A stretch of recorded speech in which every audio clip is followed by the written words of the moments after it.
एक बार एक व्यक्ति और उसका बेटा दोनों छत पर पतंग उड़ा रहे थे और पतंग बहुत ही ऊंची उड़ रही थी। वो बादलों को छू रही थी। तभी उसका बेटा अपने पिता से कहता है कि पापा, ये पतंग इस डोर से बंधी हुई है, इसी कारण वो ज्यादा ऊंची नहीं जा पा रही। इस डोर को तोड़ देनी चाहिए ताकि डोर कटते ही ये पतंग और भी ऊंचाई पर जा सके। बेटे की यह बात सुनकर उसका पिता उसके कहने पर पतंग की डोर को तोड़ देता है। ये देखकर बेटा बहुत खुश हो गया क्योंकि वह पतंग डोर कट जाने से बहुत ऊंचाई पर पहुंच जाती है। लेकिन फिर कुछ समय बाद वह कहीं दूर जाकर खुद ही नीचे गिर जाती है। यह देख उस व्यक्ति का बेटा उदास हो गया।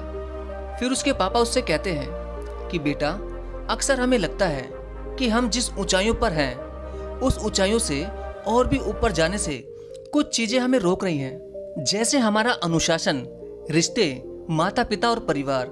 इन सब की वजह से हमें लगता है कि हम अपने जीवन में इन सब के कारण ही सफल नहीं हो पा रहे हैं और जीवन में आगे नहीं बढ़ पा रहे हैं। इसलिए इन सब रिश्तों से हमें आजाद होना चाहिए। बेटा, पतंग अपनी डोर से बंधे हुए रहती है और उस डोर की मदद से वह कई ऊंचाइयों को छू लेती है। उसी तरह हम भी अपने परिवार और रिश्तेदारों से बंधे हुए हैं। यदि हम इस धागे से जुड़े हुए रहेंगे तो कई ऊंचाइयों को छू लेंगे। लेकिन यदि हम इस धागे को तोड़ देंगे तो ठीक इसी पतंग की तरह कुछ समय तक ही हम सफलता से उड़ पाएंगे और अंत में हम नीचे गिरकर ही रहेंगे।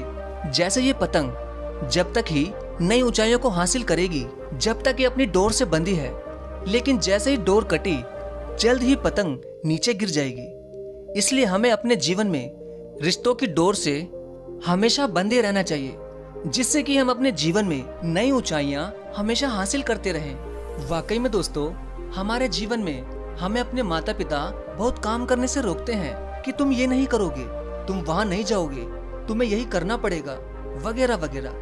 वो हमें कई काम करने से रोकते हैं। क्या आपको लगता है कि वो हमें रोककर गलत कर रहे हैं? प्लीज कमेंट में जरूर बताइएगा। धन्यवाद।